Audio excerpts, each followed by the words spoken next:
Thank you for being here at Mr. Super Oz. This video is going out, and this channel only exists because I, Oz, founded Gamble Comics, which first release was Everlasting Survivors, a 68-page graphic novel called All Day Long. Available now. Follow the link in the description that will take you to gamblecomics.com. While there, you can get hats, shirts, posters, much, much more, but most importantly, the story itself.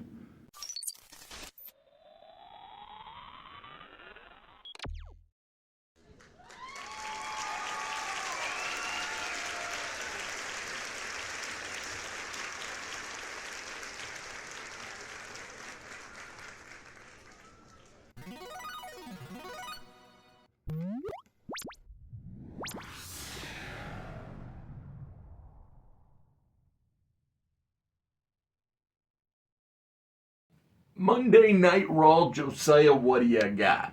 So we open up the show with the U.S. title match, Kurt Angle versus Rico. I'll just cut to the chase. Kurt Angle hits an angle slam and it's Rico because, duh. Yeah, that makes sense. Yeah, but that part is not what matters. What matters is what happens after the match. After the victory, Kurt Angle hand raising victory and success victory. Yeah, Pyro pops up on the ring post. Kane's Pyro to be specific. Hits the corners. Kane pops up from behind him because he can teleport. Hits him with a choke slam in the segment. We have Kane's eyes on the United States Championship, which is one of the few titles I think he's never won. Well, it also makes sense given what happened with Sean O'Haire and Chris Jericho planning to bring the tag team titles back to, well, each other, but in a new way since they had both previously held the tag team titles with Kane. Yes, indeed, indeed. Next up, we have, speaking of those tag team titles, John and Rhino demanding a rematch with Billy and Goldust due to the shenanigans of last week. The incorrect man being pinned. And Goldust and Billy being the babyface good getters that they are. Yes. I, of course, agree to that. So we have that for the No Mercy pay-per-view at the end of the week. Randy defends his Evolve title against Al Snow. And Al Snow, you know what he does when he shows up? Brings mannequin head? The other thing. Loses. There you go. And that's exactly what he does here. In fact, he loses immediately. He gets in the ring.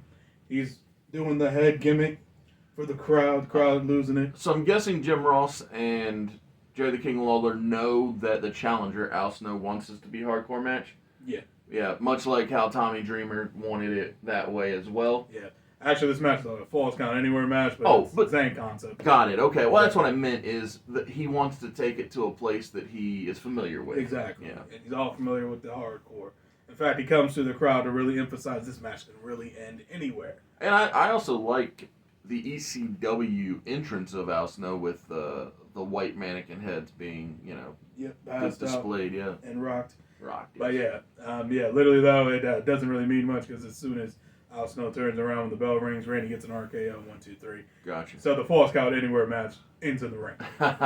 The irony. Well, there is definitely that is anywhere. Yeah, listen, that does fall under the umbrella. Yes. But yes, so that would be Randy's second defense for those keeping count at home of the Evolve title. Next up, backstage, so commercial comeback. Randy's backstage with Ric Flair, and of course he's getting towed down by a lovely lady of the night, if you will.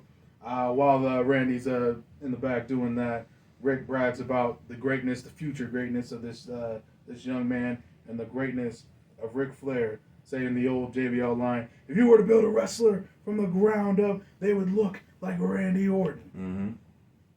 I guess I should say the future JBL line because he hasn't said that yet. Correct, but it is very known. Yes, is known what you meant. And I understood that. Thank you. Without your clarification. Perfect. Randy says... Let me ask you, before you move on past this. Sure. If you were to choose a wrestler, let's say, of the now, not, a person that you said, oh man, if I had the ability to just put all the pieces together and say, oh, that's the future. That's the future of this business. Who do you think it is? Maxwell Jacob Friedman. Oh, okay. That's me personally. Sure. How about yourself? Sure. It's funny that I'm going to say this, but I think Max is. Maybe it's because I like Jeff Jarrett. That's possible, but I'm really liking / leaning into Jeff, calling him a one-hit wonder. And the fact is, I've always been on Vince's side when it comes to height. You know what I mean? Like for obvious reasons, I'm not. So. Well, sure, that's fine, and I'm not saying that it's right or wrong. And there are always exceptions to the rule. Rey Mysterio is an exception to the rule.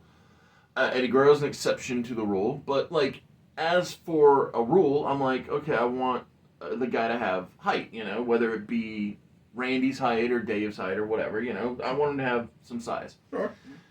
And so when I think about who feels like they could be the future, I feel like the proto-star, Kyle Fletcher, Okay. really has the pieces when it comes to ability, size, look. Now, the one thing he's missing is the thing that MJF has in abundance, and that's the ability to talk people into seats. Yep.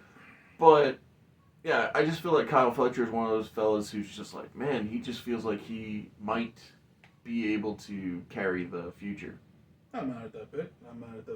Especially doing great stuff in AEW as this is being recorded right now. Yeah, exactly. I mean, real AEW, not imaginary AEW. Yeah, right, yeah. Because I think in 2003 he was not ready to wrestle. I would imagine he's less than 30, I feel like. He's definitely less than 30. So, but I said, in 2003, he's definitely not ready to be getting the rocket strapped to him.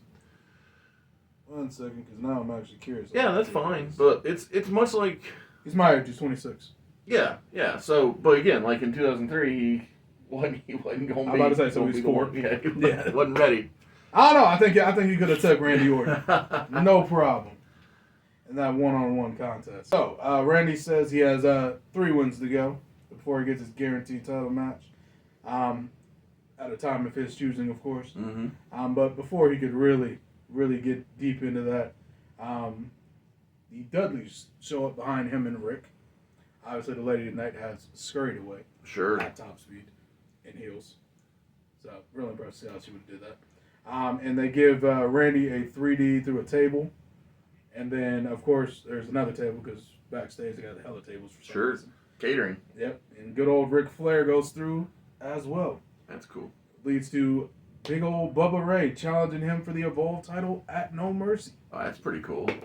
So it's gonna be a good time. I think it's the first time we put one of the Dudleys in a singles match.